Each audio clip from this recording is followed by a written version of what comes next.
தெனாலிராமன் கதைகள் 101. பல காரணங்கள். விஜயநகர சாம்ராஜ்யத்தில் ஒரு நாள் அரசர் கிருஷ்ணதேவராயர் அரசவையில் இருந்தார். அப்போது ஒரு புகார் வந்தது. ஒரு கிராமத்திலிருந்து வந்த விவசாயி, அரசே, எங்கள் ஊரில் முத்து என்பவன் எல்லோரிடமும் கடன் வாங்கிவிட்டு திருப்பி தராமல் ஏமாற்றுகிறான். ஒவ்வொருவருக்கும் வெவ்வேறு காரணம் சொல்கிறான் என்றான். அந்த நேரத்தில் முத்துவும் அரசவைக்கு வந்தான். அரசே, நான் யாரையும் ஏமாற்ற நினைக்கவில்லை. நான் சொன்ன காரணங்கள் எல்லாம் உண்மையானவையே என்றான். அரசர் குழம்பினார்.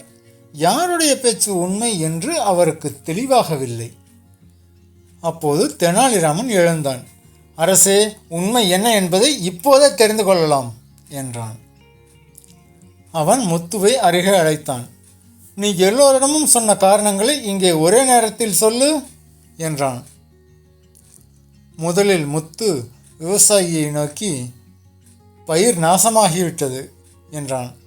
பிறகு வணிகனை பார்த்து, வியாபாரத்தில் நஷ்டம் ஏற்பட்டது என்றான்.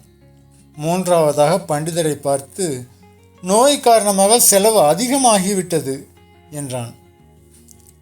இதை கேட்ட தெனாலிராமன் அமைதியாக பேசினான். இவை மூன்றும் ஒரே நேரத்தில் நடந்திருக்க முடியாது. ஒரே காலத்தில் பயிர் நாசம், வியாபார நஷ்டம், நோய் மூன்றும் சேர்ந்து வந்திருந்தால் நீ இங்கே நிம்மதியாக நிற்கவே முடியாது என்றான்.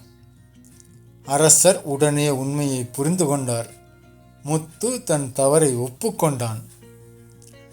உடனே அரசர் முத்து அனைவருக்கும் கடனை உடனடியாக திருப்பி செலுத்த வேண்டும் என்று உத்தரவிட்டார். தெனாலிராமனை பாராட்டினார்.